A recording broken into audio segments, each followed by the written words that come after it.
Hello friends, welcome back to SJB productions. నేను మీ ఎస్జేబీ. ఈ రోజు మీ ముందుకు వచ్చాను మరో టాపిక్ తో. అదేంటంటే డాక్టర్ విశ్వనాథ్ ఎండి పెడాట్రిక్స్ సార్ దగ్గర అయితే ఉన్నాము. సో నా దగ్గర అయితే కొన్ని సందేహాలు ఉన్నాయి.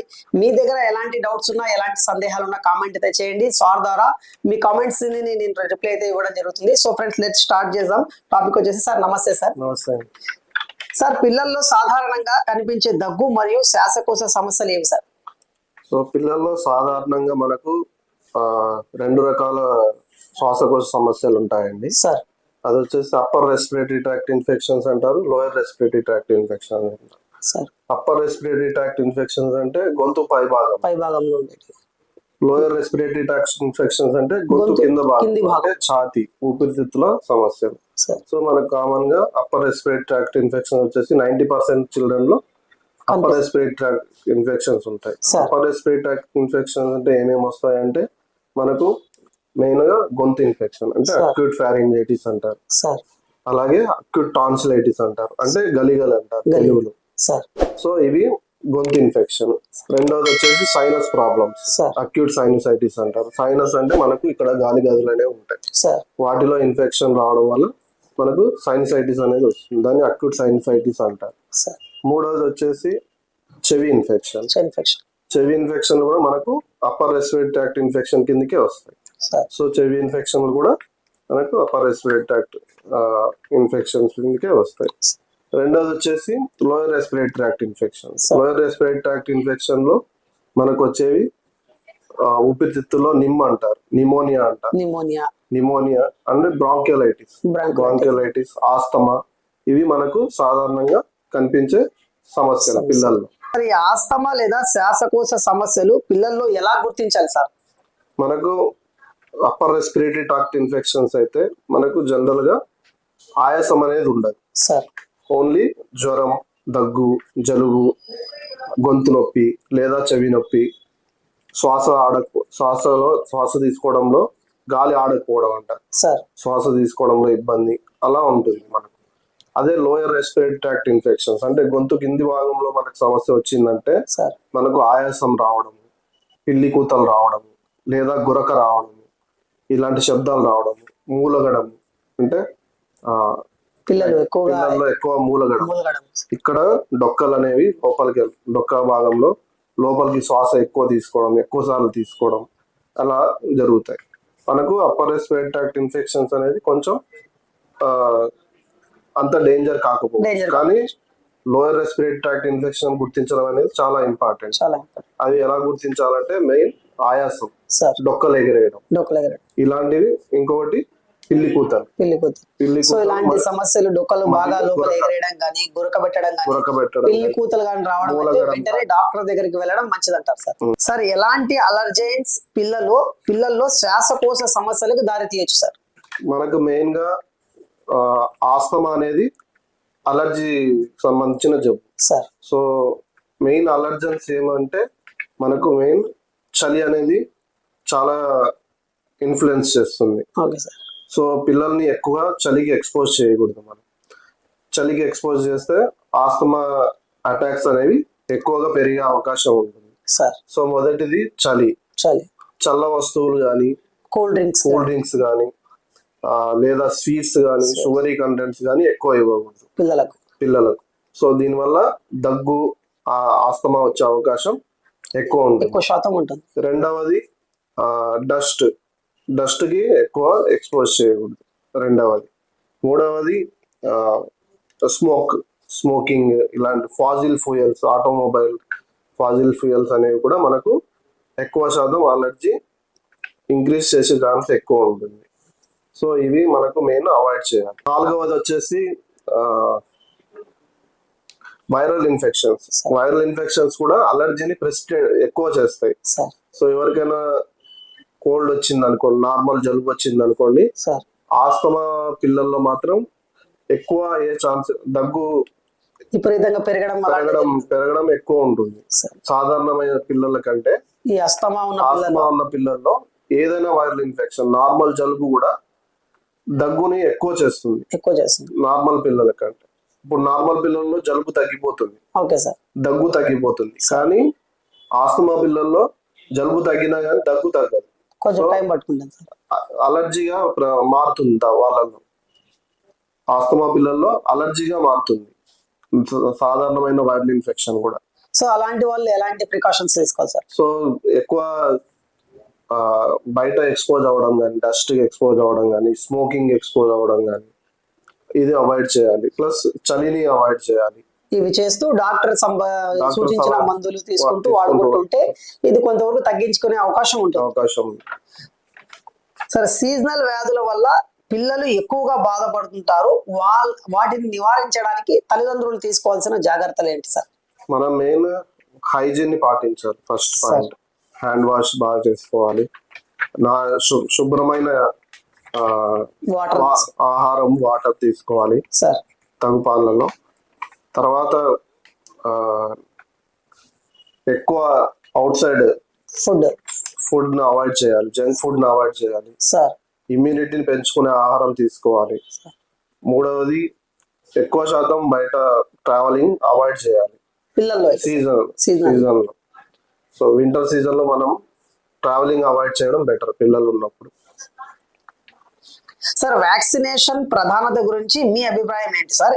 వేయించుకుంటే గవర్నమెంట్ హాస్పిటల్ వేయించుకోవడం బెటర్ అంటారా, లేకుంటే ప్రైవేట్ హాస్పిటల్ వేయించుకోవడం కూడా బెటర్ అంటారా? మనకి నార్మల్ గా 2 షెడ్యూల్స్ ఉంటాయి. ఒకటి నేషనల్ ఇమ్యునైజేషన్ షెడ్యూల్ అని ఉంటుంది, రెండవది ఐఏపీ షెడ్యూల్ అని ఉంటుంది.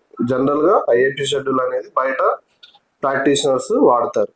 నేషనల్ ఇమ్యునైజేషన్ షెడ్యూల్ అనేది మన గవర్నమెంట్ ఆఫ్ ఇండియా ద్వారా రికమెండ్ చేయబడింది.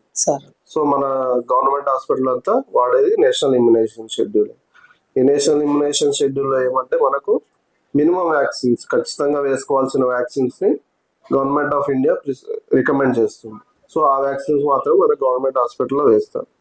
సో నేషనల్ ఇమ్యునైజేషన్ షెడ్యూల్ వల్ల మనకు బెనిఫిట్ ఏమి అంటే కాస్ట్ ఎఫెక్టివ్నెస్ బాగా ఉంటుంది.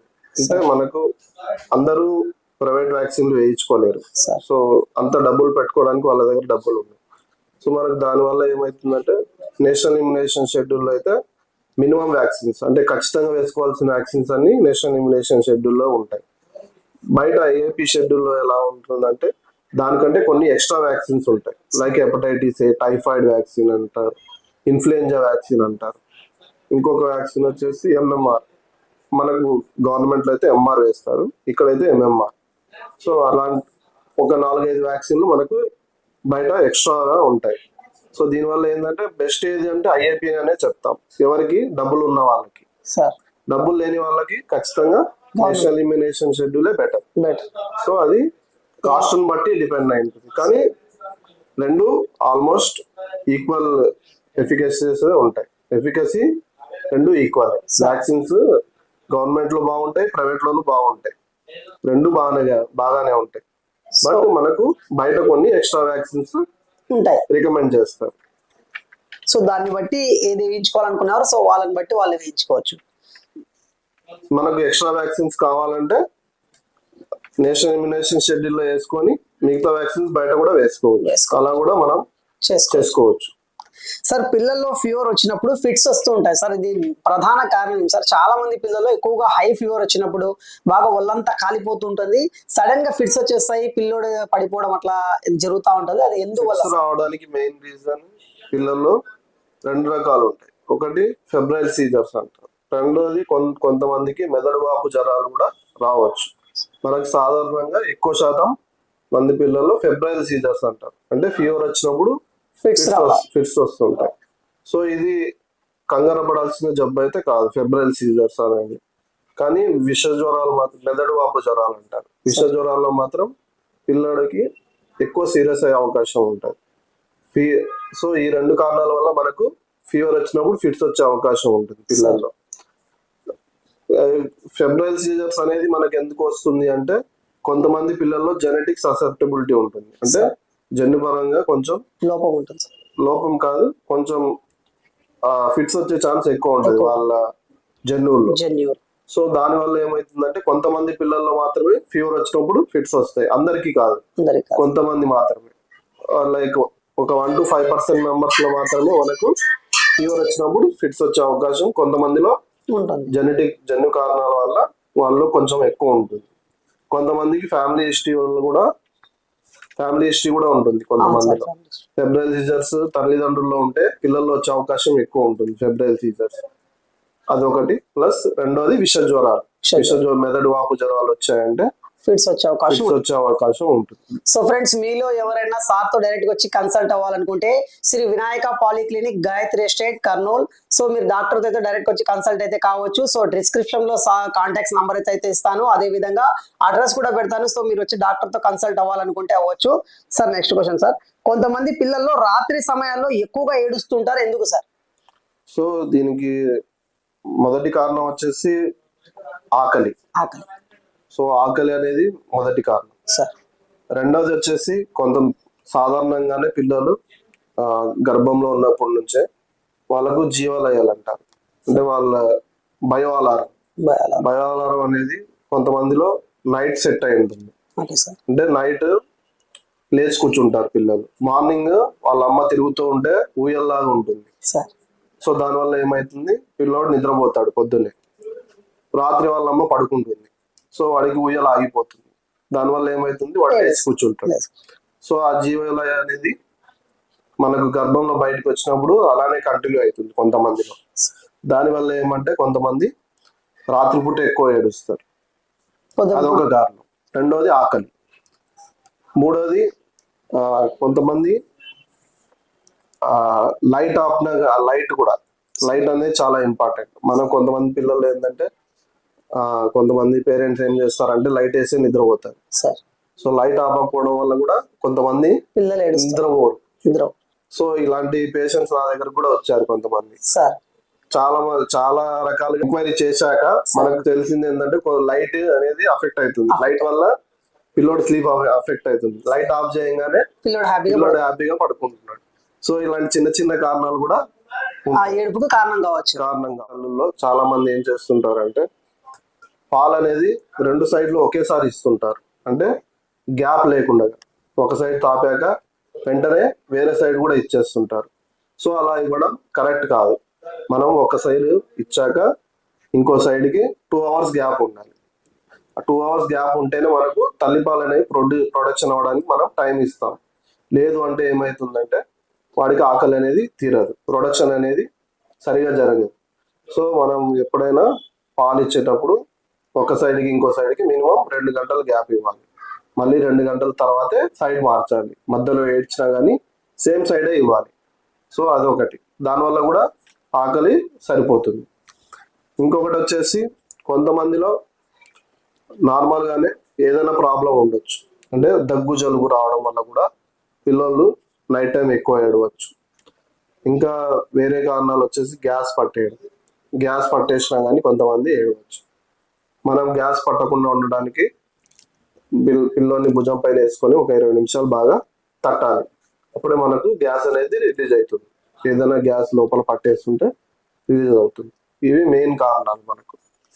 సార్ లాస్ట్ క్వశ్చన్ సార్, ఎలాంటి సమస్యలను పిల్లల్లో దీర్ఘకాలిక సమస్యలుగా పరిగణించవచ్చు?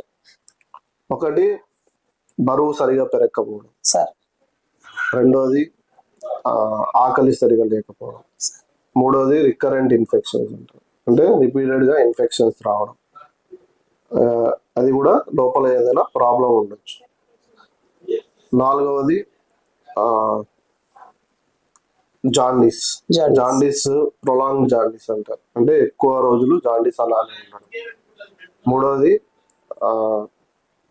నెఫ్రోటిక్ సిండ్రోమ్ అంటారు, లేదా క్రానిక్ కిడ్నీ డిసీజ్, ఇలాంటివి మనకు దీర్ఘకాలిక సమస్యలు. ఇంకా కంజనరల్ హార్ట్ డిసీజెస్ అంటారు, అంటే పిల్లల్లో గుండె సంబంధిత సమస్యలు, పుట్టుకతో వచ్చే గుండె సంబంధిత సమస్యలు, ఇవి కూడా దీర్ఘకాలిక సమస్యలు పిల్లల్లో. నెక్స్ట్ వచ్చేసి కొంతమందిలో పుట్టుకతోనే బ్రెయిన్ డిజార్డర్స్ అంటారు, అంటే బ్రెయిన్ దెబ్బ తినడం కానీ పుట్టిన వెంటనే బ్రెయిన్ దెబ్బ తినడం, అలాంటివి కూడా దీర్ఘకాలిక సమస్యల కిందకి వస్తాయి. ఇవన్నీ మనకు కామన్ గా వచ్చే దీర్ఘకాలిక సమస్యలు. సో ఫ్రెండ్స్ చూసారు కదా, ఇది ఇవాల్టి వీడియో. సో మీ పిల్లల్లో ఎవరికైనా సమస్యలు ఉంటే మీరు డైరెక్ట్ అయితే డాక్టర్ ని కన్సల్ట్ అవ్వచ్చు. Gayatri estate Shri Vinayaka polyclinic Kurnool, doctor J Vishwanath MD pediatric. So మీకు ఎలాంటి సమస్యలు ఉన్నా కూడా సార్ తో అయితే మీరు కన్సల్ట్ అవ్వచ్చు. డిస్క్రిప్షన్ లో నేను కాంటాక్ట్ నంబర్ అయితే ఇస్తాను, అదే విధంగా అడ్రస్ అయితే ఇస్తాను.